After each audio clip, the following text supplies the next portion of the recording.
ఇప్పుడు నేను మీకు 2 పాయింట్లు చెప్తాను.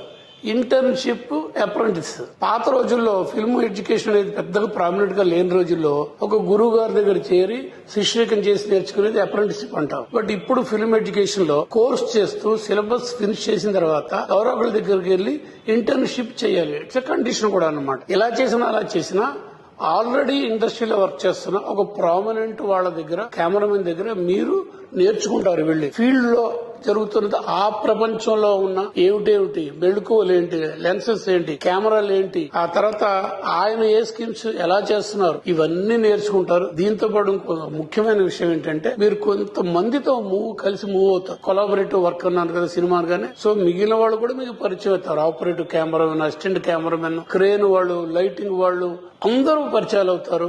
ఇది మీకు ప్రాస్పెక్టివ్ కెరియర్ కి చాలా చాలా అవసరం. కాబట్టి ఒళ్ళు వంచి ఆ అప్రెంటిస్షిప్ చేస్తున్నప్పుడు గురువు గారి దగ్గర పూర్తిగా నేర్చుకోండి. మీ వెనకాల ఫౌండేషన్ థియరీ ఎలాగుంది, ఇప్పుడు అప్రెంటిస్షిప్ గానీ ఇంటర్న్షిప్ గానీ మీకు అద్భుతమైన కెరియర్ కి కొన్ని మెట్లు వేసినట్టే మీరు అనుకొని కమిటెడ్ గా మీరు చెయ్యండి.